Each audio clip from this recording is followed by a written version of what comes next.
Billahi minash shaitanir rajim. Bismillahir rahmanir rahim.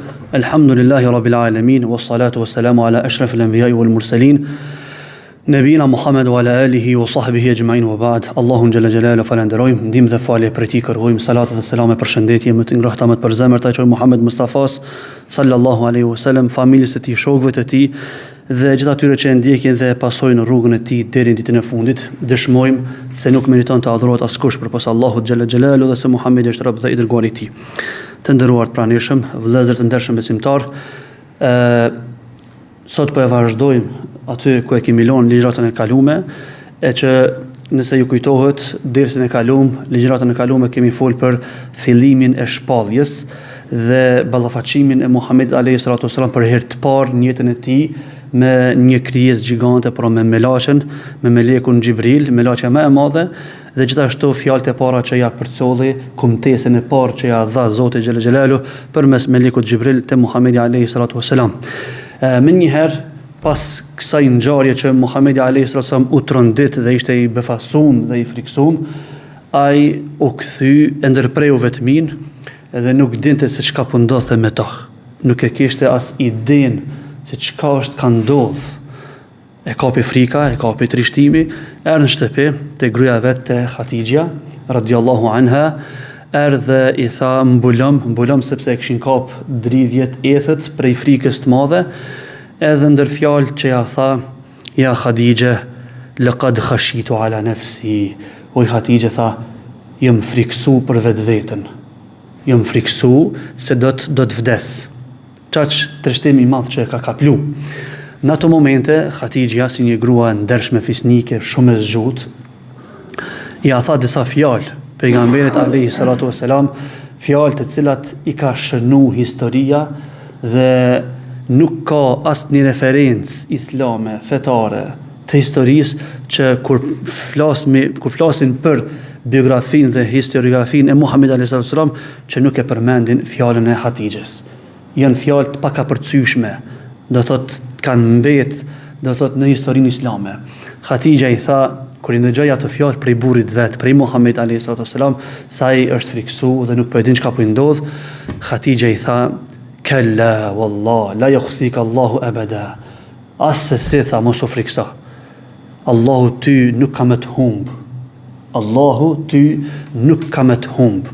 Dhe i tha disa fjalë tjera, tha: nga se ti e ndihmon skamnorin, ti i del ndihmë të doptit, ti i respekton musafirët, ti nuk ka diçka në shoqëri që organizohet dhe që është në të mirën e shoqërisë të përgjithshme, veç se tha ti je e përkrah të mirën, andaj tha këto tha janë argument për ty se ty e Zoti xhella xhelalu nuk ka më të humb. Dhe pas një kohe, Khatixha, një grua shumë e zgjuar, e merr Muhamedit alayhi salatu wassalam dhe shkojnë te një i afërm i Khatixhës, do të thotë më saktësisht te djali i migjes saj, me emrin Waraqa ibn Nawfal, i cili ka qenë në atë kohë ka kalu prej idhujtarisë, që kanë qenë shumica e banorëve të Mekës, në krishterizëm, pra ka qenë i krishter.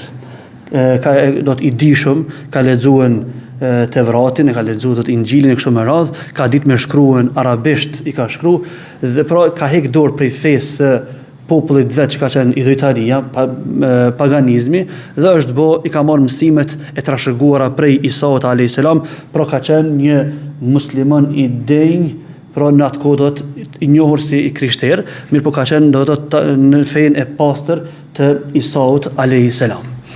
Dhe shkojnë te Waraqa ibn Nawfal, njëri i mrrim, i dishëm. Në atë kohë Waraqa ibn Nawfal shumë i shtym në mosh, i verbër, i shtym në mosh, te i shtym në mosh, shumë i shtym në mosh, edhe Khatixha i thot: o kushurinë jam, thot, ndëgjo prej vllaut ton se çka po thot. Ndëgjo çka po të thot Muhamedi alayhis salam, kemi ardhur te ti me u konsultu edhe me na sugjeru çka me bë tek me bë. Ndëgjoj thot kushërinin ton, thot vllaun ton çka po thot. Dhe Muhamedi alayhi salatu wassalam ja tregon ngjarjen Waraqa ibn Nawfalit komplet çka i ka ndodhur. Prej fillimit, ç'është ka fillu vetmia, masanej ç'është ka ardhur me laçja, çka i ka thonë, çka ka vepru, ç'është ka vepru, ç'është ka reagu ky, e kështu me radhë krejtja tregon. Dhe Waraka ibn Naufeli i thotë kështu. Thotë nëse është ashtu ç'është po thu, nëse është ashtu ç'është po thu, thotë ai që të ka ardhur ty është e namus. Namus është lajmtari. Ajo është lajmtari që i ka ardhur edhe Musait a.s. Me laçja, meleku, Gjibrili është që i ka ardhur edhe Musait a.s. Waraka ibn Naufeli thot, ja lejteni kuntu jid'an, thot, sikur të isha i ri, sikur të isha i ri, kur ti do të dilsh me këtë kumtes, me shpalljen haptazi, e unë të ndihmoj aty, sikur të isha i ri, që ti kur dilsh para popullit, sepse ata kanë më të kundërshtu, e unë të ndihmoj aty. Edhe sikur të isha me të ndihmu, kur ty kanë me të nxjerr pi Mekës. Kështu është parashikimi. Sikur të isha i ri me të ndihmu, kur ty kanë me të nxjerr pi Mekës. Muhamedi alayhi salatu wasallam habitet. Edhe thot bile aty për aty ka kthy më një herë, e u mukhrijiyhum. Thot çysha kanë me nxjerr thot pi Mekës mu? S'ka mujt me lidh, çka ka tash të bëj kjo me këto, pse më nxjerr mu pi vendit tëm? Thot Waraka ibn Naufeli thot, nuk ka ardhur askush para teje prej pejgamberëve me ato që ti po vjen, vetëm se është armiqësuar. Nuk ka pas pejgamber që ka ardhur te populli i tij me kumtesën e Zotit, me shpalljen e Zotit, vetëm se prej shumicës të popullit është armiqësu. E kanë armiqësu, e kanë kundërshtu, edhe e kanë luftu. Por këtu përfundon tregimi, kjo ngjarje do të mes Khatijës, mes Waraka ibn Naufelit, masanej vazhdon shpallja me i ardh Muhammed alayhi salatu wasallam, janë disa detaje ndërprerja e shpalljes një kohë, masanej është rikthy shpallja dhe do thotë vazhdon me i zbrit Muhammed alayhi salatu wasallam Kur'ani do në forma të ndryshme. Me rëndësi, kjo është ajo pjesa që neve po na intereson për këtë ligjërat dhe me këshirë se çka mundemi na me nxjerr prej kësaj ligjërate, prej mësimeve që neve na nevojiten shumë në jetën tonë të përditshme. Prej mësimeve shumë të rëndësishme që na pe marrmi prej kësaj ngjarje e që duhet me na shku mendje më një herë do të automatikisht është pozita e gruas në Islam. Pozita e madhe që ka gruaja, femra në Islam. Pse? Paramendoni Muhamedi alayhi salatu wasalam, pejgamberi më i madh i njerëzimit. Pejgamberi më i madh i njerëzimit, po e sjell kumtesën më të madhe të Zotit, Kur'anin, që është vule krejt pejgamberëve të tjerë, që është vule krejt librave qiellor të tjerë. Po e sjell dhe momentet më kritike, momentet më të vështira kur po i ka Muhamedi alayhi salatu wasalam, po kthehet në shtëpinë vet dhe po mbështetet tek te gruaja e vet. Te gruaja vet po mbështetet dhe po i thot çka është ka bëhet me mua. Pra, kjo ngjarje është përmend në librat e historisë dhe siç e thash edhe në fillim, nuk ka referencë islame fetare që nuk e ka përmend ngjarjen e Khatijës. Nuk ka. Çka e merr mendja burra po tishte sikur ashtu qysh luftohet Islami. Po t'ishte në esencë që Islami nuk i jep pozitë shumë grujës, që është turp, si me thonë, po t'ishte kështu, që është turp gruja me marrë pjesë në shoqëri, mu inkuadru në shoqëni, me kontribu në shoqëni e kështu me radhë. Sikur t'ishte kështu në esencë, sikur t'ishte për një me do thotë që Islami nuk i jep shumë hapësirë gruas, edhe sikur mundohet me mshef edhe me hijezu çdo herë grujen mos me lon hiç kur me dalë në shesh, edhe në pa çe mërmenja, a thu ish përcjell që ky lajm, që shto do të çëshu përcjell deri te gjënatat e tashme, sigurisht që nuk ish përcjell. Nuk ish përcjell. Çfarë kishin bë? E kishin mshef muslimanët. E kishin mshef, edhe ndoshta edhe e kishin bë që ka lyp ndihmë prej Ebu Bekrit, prej Aliut, prej Omerit, prej burrave të mëdhaj demek, e jo një gru tash po del me mbështet edhe me përkra pejgamberin më të madh të njerëzimit. Këtu del në shesh pra se Islami në esencë pozitën e gruas e ka shumë nalt dhe vlerëson shumë, saqë edhe një sure, një kaptin në Kur'an e ka emrin gruaja, kaptina e grave.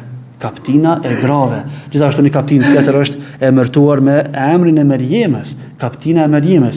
E mos flasim masanej për rregullat, ligjet që janë në Kur'an, që Zoti xhela xhelalu i ka zbrit, që e caktojnë dhe e vendosin gruan aty ku e ka vendin e vet. Prej mësimeve tjera që i marrim prej kësaj ngjarje janë mirësia, begatia e madhe që është për dikon kur është momentet ma kritike, për dikon kur sprovohet dhe në ato momente do të ka nevojë për përkraje, mirësia me të gjinë dikush afër. Nuk ka begati më të madhe kur ti sprovohesh me diçka dhe ti e ki dikon që din me të qetësu, din me të rehabilitu, me thonë kushtimisht, din me të këshillu edhe me të orientu edhe tamam me të qetësu shpirtërisht, sepse në kësi raste jemi dhe dëshmitar, se me thonë neve shpesher kur na ndodhin një sprov ma e vogël me ndodh, një telashe do të din mu bo, do të mu ngritë, se me thonë zana, din me kaplu e frika e kuta dion edhe pasiguria e mu ngritë zanat e kuta dion, pra në këto raste vjen Hatixha dhe e qetëson burrin e vet me fjalë më të mira, duke ja përmend mirësitë, e qetëson dhe e rahaton dhe, si me thonë, ja jep sigurinë që ajo që ka ndodhur është shumë normale, po Zoti ty nuk ka me të humbë. Andaj është mirësi e madhe kur dikush e ka afër dikon që në momentet e vështira, momentet më kritike i rrin afër edhe e këshillon, edhe e sugjeron dhe e rahaton edhe i jep siguri. Gjithashtu, prej mësimeve që e marrim prej kësaj ngjarje është se mbështetja e familjes është thelbësore në momente kritike. Pra kur nuk duhet me hek dorë prej familjes. Kur nuk duhet me hek dorë prej antarëve të familjes. Çdo herë duhet më konë krah edhe mbështetës të fortë të antarëve të familjes. Pa marrë parasysh në çfarë rrethana edhe në çfarë situata ka përcejnë antarët e familjes. Nuk duhet me hek dorë kur as pe gruas, as pe fëmijëve, as pe vëllaut, as pe motrës, as pe askujt, pra në momentet më të vështira mbështetja familjare, mbështetja e familjes, këtë rast mbështetja e bashkëshortës është shumë esenciale. Dhe këtu e kuptojmë se nëse ka, se me thonë, me një familje, nëse ka mirëkuptim, nëse ka mbështetje të njëri tjetrit, nëse ka dashamirësi mes veti, atëherë aty nuk mungon suksesi. Dhe e pam këtu procesi u qetësu gjendja, edhe pse Muhamedi alayhis salam ishte në një gjendje shumë të rëndë, mirë po arriti gruaja vet me rahatu, me qetësu, me shku atje me kërku sugjerime kështu me radhë dhe gjendja mu normalizu edhe mu stabilizu. Gjithashtu prej kësaj ngjarje e kuptojmë se bamirësia edhe mirësia ndaj tjerëve është, si me thonë, garanton mbrojtjen hynore. Bamirësia, punët e mira, veprat e mira, ndihma ndaj tjerëve garanton ndihmën e Zotit xhalla xhelalu. Sepse Hatixha natyrshëm i tha ja Rasulullah, ty Zoti s'ka me të humb. A thu pse s'ka me të humb Zoti? Se ti fukaran e ndihmon, doptit i del ndim, musafirin e respekton, aty ku duhet mu ndihmon e kështu me radhë. Pra këto, si me thonë ajo puna, inkuadrimin shoqëni dhe ndihmesa ndaj shoqërisë, punët e mira, veprat e mira janë garanci se do ta kesh mbrojtjen, do ta kesh ndihmën e Zotit xhalla xhelalu. Gjithashtu prej mësimeve shumë të rëndësishme dhe interesante që e marrim prej kësaj ngjarje është qëndrimi i sinqert edhe i qeltërt i Waraka ibn Nawfalit. Sa interesant. Pejgamberi alayhis salam erdhi ai dhe i shpalosi ato që ai ka ndije dhe ka pa. Waraka ibn Nawfali pasi që e kuptoi mirë se çka ka ndodhur, ai nuk hezitoi me njëherë me pranu dhe me thonë, nëse është që shpo thu, kjo është Gjibrili me laqa që i ka ardhur Musait. Dhe ja pranoj atë begati me njëherë. Si me thonë ndryshe pak me elaboru. Nuk u mendu as një minut nuk u mendu edhe me thonë se ka dalë bre, se ata e kanë prit, pejgamberi është prit. Ehlu kitabi edhe të krishterët edhe qifutët e kanë prit pejgamberin, e kanë prit. Waraka ibn Nawfali nuk mendoj as një qast me i thonë, po ka ti me dalë pejgamber, si tha kështu. E mësimi është që nëse Zoti Gjelle Gjelalu e begaton dikon me një begati dynjas, edhe në qofë se ato matjet e tona, ato si me thonë kriterit e tona e qesin që ai nuk pritet me pas qaj, ai person, ai ku ta di unë një dikush, nuk pritet me pas qato mirësi, pranoja. Mos u bë mendje madh me thonë, ka ti dole u bone kështu. Pranoja se Zoti Gjelle Gjelalu e begaton kënd don, qysh don dhe e dallon, nuk është me matjet e tona, se me këshyr me ato matjet e banorëve të Mekës, Muhamedi alayhis salam nuk ka pas pozitë në Mekë. Po ka qenë i besueshëm, ka qenë besnik, ka qenë do thot njëri i mirë po nuk ka pas krah. Muhamedi sa ka qenë jetim, pa babë, pa nonë, pa mbështetje. Edhe pasoni nuk ka pas shumë. Do të pasunia që e ka pas, e kon pasunia e gruas vetë, Hatixhes, nuk kon e vetja. Pra nuk kon njëri me ndikim, me autoritet në Mekë, që me thonë, ky do thot, u kon do të jetim. Për atë arsye edhe se me thonë ato kriteret e dynjas edhe të njerëzve që i kanë mat, do të se kush duhet mu begatu, edhe kush duhet mu ngrit, edhe kush duhet mu dallu, edhe kush duhet mu privilegju, Muhamedi sa si ka pas. Edhe Waraka ibn Nawfali ka mujt me thonë, ka ti dole tash mu bu pejgamber, ty ka të zhodhe ti jetim edhe kështu, ja ato hiç nuk e shtini të thotë në përderim. Po me një herë pranoj se nëse është ashtu që po thu, ty të pas ka privilegju Zoti, pas ka përzgjedh dhe ti je ai që të ka ardhur Gjibrili, çashtu që ka ardhur edhe Musait alayhis salam. Një mësim gjithashtu interesant që e marrim prej kësaj ngjarje është parashikimi i Waraka ibn Nawfalit. Jo që ka ditë të ardhmen, sepse të ardhmen nuk e din kërkush përveç Zotit Gjelle Gjelalu. Mirë po, e ka parashiku të ardhmen, do të ndodhë kështu, ti kime dalë kështu, kime ballavaçu me popullin, kanë me nxjerr pi Mekës, pe dinaj, ai kretë këtë parashikim e ka mbështet ku në mësimet që i ka marrë, në të kalumen ka ndodhë qështu. Nuk ka pas pejgamber që ka ardhur me ata që po vjen ti, vetë se e kanë kundërshtuar, e kanë armiqësuar, e kanë luftuar, e kanë nxjerrë, tona xhetat e kanë bë. Kjo mësim i madh që na duhet këto janë ligjet e Zotit. Edhe ligjet e Zotit duhet me lexu drejt, edhe kur nuk duhet me harru të kalumen. Kur një popull që harron të kalumen i përsëritet.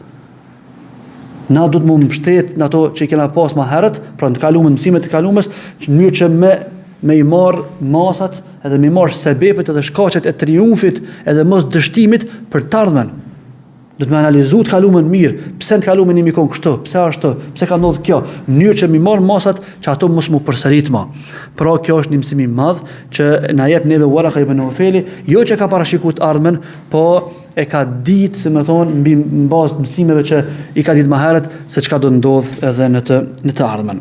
Gjithashtu prej mësimeve shumë të rëndësishme që i marrim në këtë ngjarje, kuptohet shumica e mësimeve kem prej Waraka ibn Nawfalit, prej këtij njeriu të shtym në mosh, plak i vjetër, i lodhën, i raskapitën, i verbër, apo para mendoni po i thot Muhamedi alayhis salam, sikur ti isha i ri, e me të ndihmu kur keme dalë para popullit tënd. Pra, kështu analizon e çfarë ambicje të madhe ky plak, ky i vjetër, ky i më shumë, ambicje të hatashme që po e shpreson rinin jo për qefet e tij. S'po thot më kon rini të kthejna edhe një rini e më kënaq me dynja, apo me thon sikur ti shakon i ri, se unë tash po të përkrahi ty, e tana ti kime pas name, ti kime kon pejgamber, kime konën udhëhet si arabëve kështu, e ti tana masanej me pas shpërblymu me diçka, me pasu në pushtete, këto heq. Veç po thot, sikur ti shakon i ri, atëherë kur kanë me të luftu, e me të ndihmu kundër armiqve, kundër shtarëve to. E kjo një mësim i madh burra për neve që jemi tash. Kur edhe shumita do të jemi të ri, hala jemi të fuqishëm, hala kemi forcë, me pas ambicie dhe me pas vullnet për me mbështet, për me përkra sunetin e Muhamedit alayhi sallam, veprimtarinë e tij. E kjo bëhet kur na në mënyrë të dinjitetshme i realizojmë dhe i qesim në jetën tonë të përditshme, në praktik, mësimet e Muhamedit sallallahu alaihi wasallam, pra fjalët e tij, veprat e tij, jo që i praktikojmë vetë, po dha mësojmë tjerëve, pra e jetësojmë në mënyrë të përgjithshme, e jetësojmë veprimtarinë e Muhamedit alaihi salatu wasalam. Dhe mësimi i fundit që e marrim prej kësaj ngjarje është dija e shëndosh.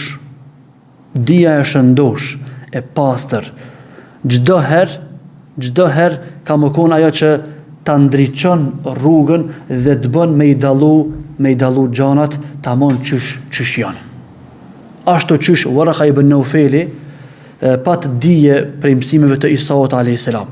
Dhe ato që i ka lexuar në Teurat dhe në Injil, i ka medituar mirë, i ka kuptuar mirë, dhe posa e pa Muhamedit alayhis salam, ja pa ftyrën e tij, e analizoi në ftyrë dhe në fjalët e tij dhe ato që i kanë ndodhur, ai më njëherë arriti me dallu edhe me ditë se kjo është Xhibrili. Pra kjo është një mësim i madh që dijen që e marrim, nëse është e shëndosh, nëse është për hir të Zotit, ajo dije neve ka më na shërby në jetën tonë të përditshme që gjanat me i dallu, edhe me i ditë, edhe me ia vllon hakun, secilës çështje me ia dhon hakun aq sa e meriton.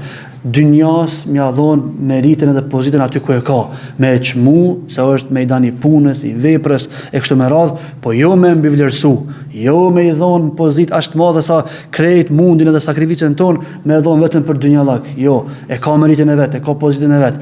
Ahiretin me e çmu shumë sepse është fundi jon, aty është banesa jone e fundit, andaj përmes dijes të dobishme, përmes dijes të pastër arrim pra me i ditë gjanat dhe edhe një jetën tonë të përditshme, pra jo vetëm për këtë botë dhe botën tjetër, po edhe marrëdhëniet me njerëz, arrin me i ditë, me njoft njerëz, arrin me i ditë, me i kuptuar gjanat ashtu drejt që janë, dhe kjo sigurisht ka me të bëhet suksesshëm në dynjë, po edhe në botën tjetër.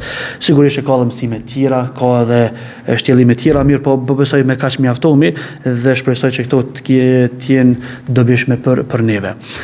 أقول قولي هذا وأستغفر الله لي ولكم فاستغفروه من كل ذنب إنه هو الغفور الرحيم.